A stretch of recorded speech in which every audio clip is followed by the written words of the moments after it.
Minerallar bu tanangiz tomonidan ishlab chiqarilmaydigan, lekin tanaga juda zarur bo'lgan elementlardir. Minerallarning ikki turi mavjud. Makro minerallar tanaga ko'p miqdorda kerak bo'ladi. Mikro minerallar juda oz miqdorda kerak, lekin ta'siri juda katta. Keling, makro minerallardan boshlaymiz. Kalsiy butun tanangizning asosiy tayanchidir. U suyak va tishlarni quradi va mustahkamlaydi. Bundan tashqari, yurak urishi va mushaklarni qisqarishi ham kalsiyga bog'liq. Nervlar signallarini yuborish uchun kalsiydan foydalanadi. Qon esa jarohat olganingizda evish uchun kalsiyga muhtoj. Agar tanada kalsiy juda kamayib ketsa, organizm ishlashda davom etish uchun suyaklardan kalsiyni oladi. Shuning uchun uzoq vaqt kalsiy yetishmasa, suyaklar zaiflashadi, tirnoqlar mo'rtlashadi va mushaklar tirishishi paydo bo'ladi. Kalsiy qaysi ovqatlarda bor? Sut mahsulotlari, tofu, chiya urug'i, brokoli, konservalangan losos balig'i. Kalsiy, D vitamini, magniy va fosfor bilan birga yaxshi ishlaydi. Agar ular bo'lmasa, kalsiy suyaklarga to'g'ri yetib bora olmaydi.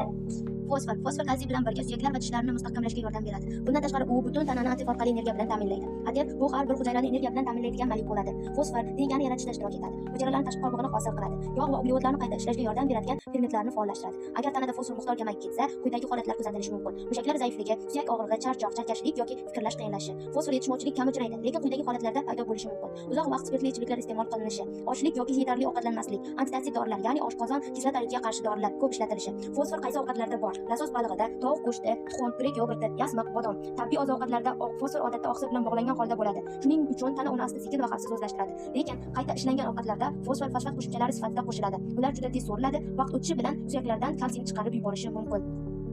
Magniy organizmning yashirin energiya manbai hisoblanadi. U 300 dan ortiq fermentlarni faollashtiradi. Bu fermentlar energiyaning ishlab chiqarilishi, mushaklarning qisqarishi va yurak urishining barqaror bo'lishiga yordam beradi. Har bir nerv signali mushak harakati magniyga bog'liq. Chunki magniy kalsiy va kaliyning hujayraga kirib chiqishini nazorat qiladi. Magniy uzoq vaqt yetishmasa, quyidagi muammolar paydo bo'lishi mumkin. Yomon uyqu, yuqori qon bosimi, insulin qarshiligi. Magniy qaysi ovqatlarda bor?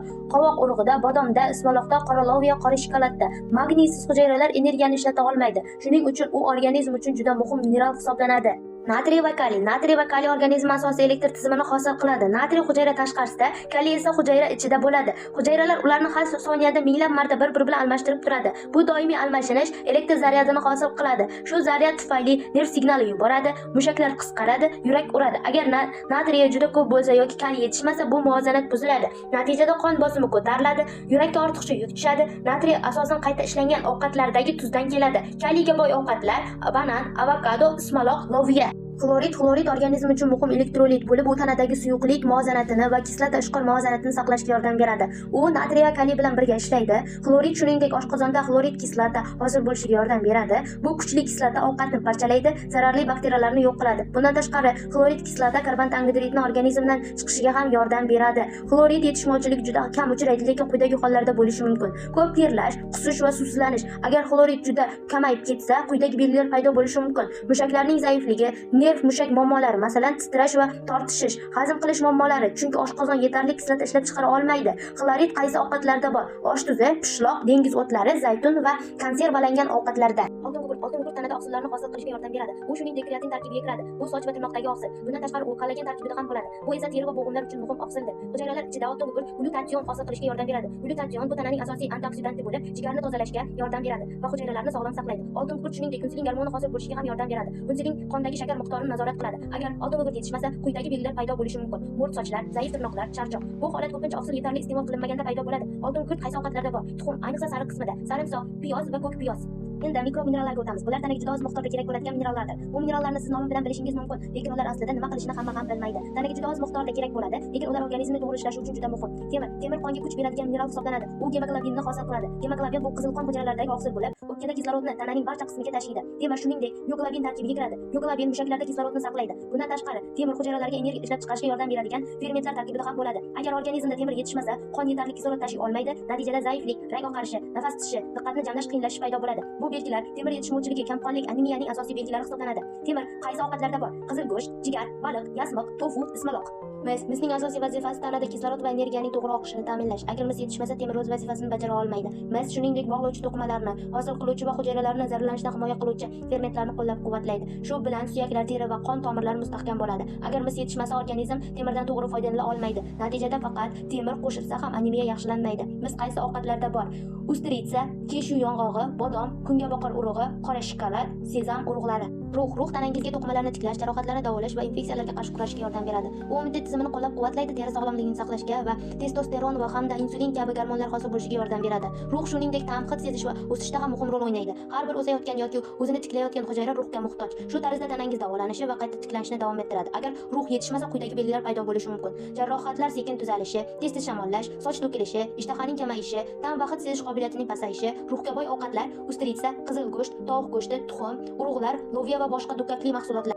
Yodning asosiy vazifasi qalqonsimon bez faoliyatini saqlash. Qalqonsimon bez metabolizmni nazorat qiladi, ya'ni tananing ovqatni energiyaga aylantirish jarayonini boshqaradi. Agar tanada yetarli yod bo'lmasa, qalqonsimon bez o'z gormonlarini ishlab chiqara olmaydi va tananing energiya tizimini sekinlashtiradi. Yod yetishmovchiligi quyidagi hollarga olib kelishi mumkin: qalqonsimon bezning kattalashishi, charchoq, vazn ortishi, teri qurishi, diqqat va fikrlash qobiliyatining pasayishi. Yod qaysi ovqatlarda bor? Yodlangan tuz, dengiz mahsulotlari, dengiz o'tlari, tuxum, sut va sut mahsulotlari. Eng xavfli holat tuzni butunlay cheklash yoki asosan qayta ishlangan ovqatlarni iste'mol qilish, chunki ularning aksariyatida yodsiz tuzlar ishlatiladi.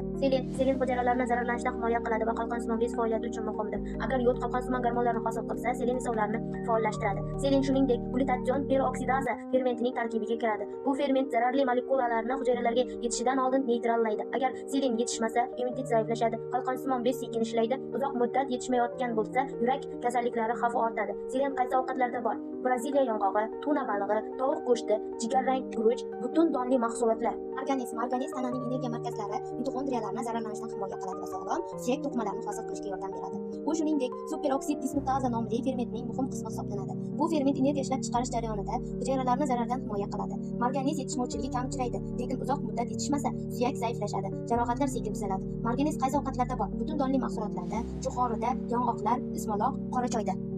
Ftorning asosiy vazifasi tishlarni himoya qilish. U tish emalini mustahkamlaydi, mustahkamroq minerallardan iborat qatlam hosil qiladi. Bu qatlam ovqat va bakteriyalardan keladigan kislotali hujayralarga qarshi turadi. Agar ftor yetishmasa, emal zaiflashadi, tish kariyes xavfi ortadi. Agar ftor juda ko'p bo'lsa, tishlarda oq dog'lar paydo bo'ladi.